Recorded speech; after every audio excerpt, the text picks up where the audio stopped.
What's something people don't know about screaming pines? Deep in the heart of the country lay screaming pines. Locals spoke of the woods in hushed tones, their voices laced with fear and respect. The pines themselves seemed to whisper secrets to the wind. Their needles, sharp and unforgiving, carpeted the forest floor in a thick, prickly layer. It was a place of shadows and whispers, where the sun rarely dared to penetrate. The very air hung heavy with the weight of untold stories. Stories of wanderers lost, their cries for help swallowed by the dense foliage. Stories of strange lights and eerie sounds that defied explanation. But most unsettling of all were the tales of the sewn mouths. Locals whispered of figures, their lips stitched shut with rough twine, their eyes filled with a chilling emptiness. They were said to roam the woods at night, their silence more menacing than any scream. These tales, passed down through generations, instilled a deep-seated fear in the hearts of the townsfolk. Yet the allure of the unknown remained strong. The promise of adventure, the thrill of confronting the darkness, these were temptations that some found impossible to resist.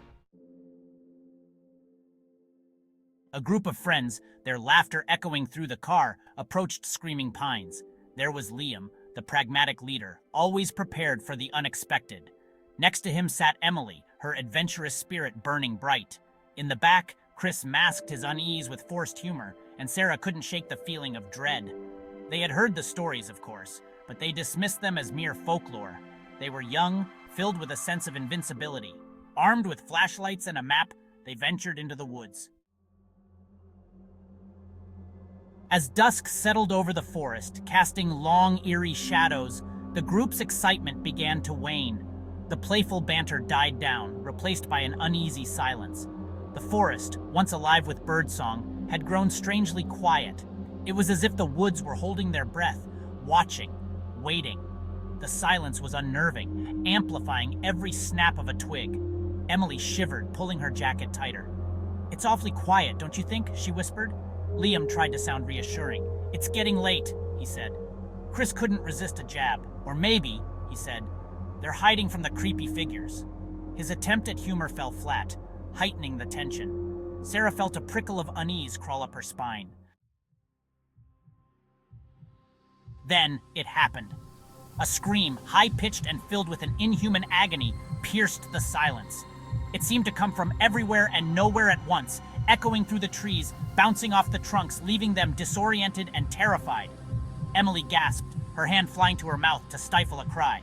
Chris swore under his breath, his face pale. Liam, though shaken, tried to maintain his composure. "Stay close," he hissed, shining his flashlight into the darkness, his heart pounding against his ribs. As if summoned by the scream, figures began to emerge from the shadows. Their movements were slow, deliberate, their forms obscured by the darkness, but it was their silence that was truly chilling. They moved with an eerie grace, their footsteps completely silent on the forest floor. As they got closer, the light from their flashlights flickered across their faces, revealing the horrifying truth. Their mouths were sewn shut with thick black thread. The stitches pulled tight, contorting their lips into grotesque smiles. Their eyes, wide and vacant, stared out from the darkness, devoid of any emotion except a chilling emptiness. Panic seized the group. They didn't need to speak, didn't need to form a plan. Instinct took over, the primal urge to flee overriding all else. They turned, adrenaline coursing through their veins, and ran blindly through the forest. Branches whipped at their faces, thorns tore at their clothes, but they didn't dare slow down. The sound of their pursuers, or rather the lack of sound, was more terrifying than any footfall. They could hear their own ragged breaths, the pounding of their hearts. But the figures pursuing them made no sound, their silence amplifying the terror. Liam, his map long forgotten, led the way, his flashlight beam dancing erratically through the trees. The forest seemed to twist and turn around them, the paths they had carefully noted earlier now unrecognizable. They were lost, hopelessly, terrifyingly lost. As they ran, a faint light flickered through the trees ahead. Hope surged through Liam's chest, a beacon in the darkness. "This way!" he shouted, diverting their course towards the light. They stumbled out of the trees and into a small clearing. In the center, bathed in the pale glow of the moon, stood a dilapidated cabin. Its wooden walls were rotting, the windows boarded up, and the roof sagged precariously in the center. It was hardly an inviting sight, but it offered at least a semblance of shelter, a barrier, however flimsy, between them and the horrors that lurked in the woods. "Help!" Liam pounded on the weathered door, his voice hoarse with fear. "Let us in!" The door creaked open, as if inviting them in. They didn't hesitate, rushing inside and slamming the door shut behind them. Liam quickly slid a heavy wooden bolt into place, his breath coming in ragged gasps. They huddled together in the darkness, listening for any sound of pursuit. The silence inside the cabin was heavy, oppressive, broken only by the sound of their own terrified breathing. The air inside the cabin was thick with the smell of decay and something else, something faintly metallic, that made Sarah's stomach churn.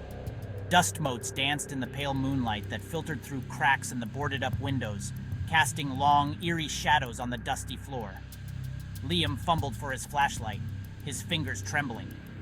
The beam flickered to life, illuminating the interior of the cabin. It was a single room, sparsely furnished with a rickety table, a couple of chairs, and a cot in the corner that sagged under the weight of dust and cobwebs.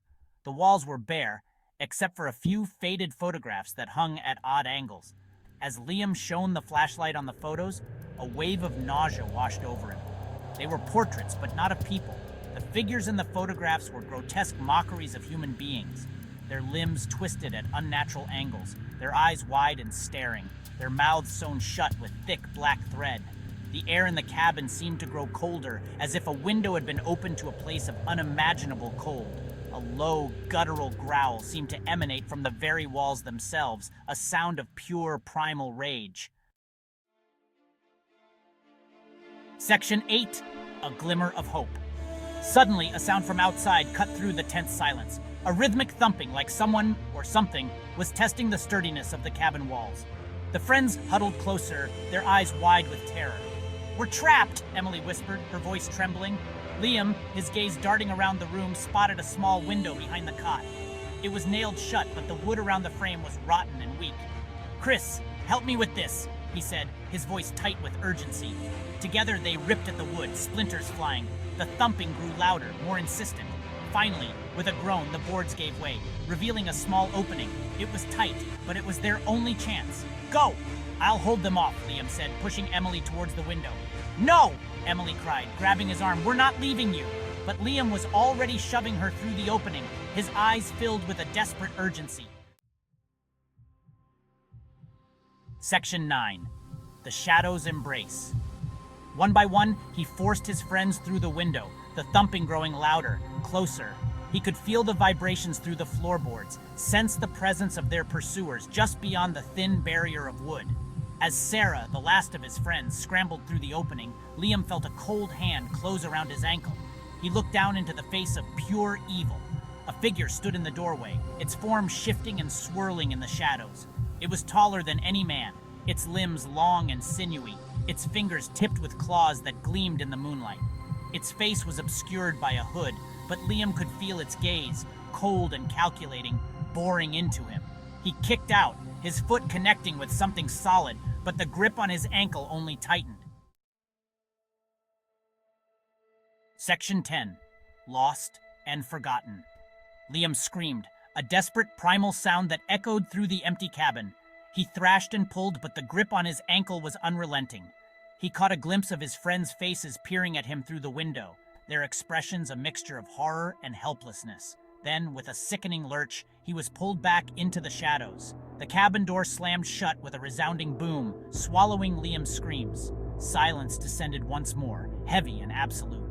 Outside, the figures paused, their heads tilted as if listening. Then, as silently as they had come, they melted back into the forest, their purpose, whatever dark desire had driven them to this place, seemingly fulfilled. The cabin stood silent in the moonlight, its secrets safe once more. Inside, the only sound was the soft sigh of the wind whistling through the cracks in the walls, a mournful dirge for those foolish enough to venture into screaming pines. Section 11. Heed the warnings. The forest held its breath, the whispers of the pines carrying a chilling tale on the wind. A tale of adventure, of terror, and of the darkness that lurks in the shadows. A reminder that some places are best left undisturbed, their secrets buried beneath layers of myth and fear. The story of Liam and his friends serves as a warning, a chilling reminder that the unknown can be both alluring and deadly. So the next time you find yourself drawn to the mysteries that lie beyond the beaten path, remember the tale of screaming pines? Remember the silence, the figures with sewn mouths, and the cabin in the woods? Heed the warnings whispered on the wind, for the forest holds its secrets close, and some truths are best left undiscovered.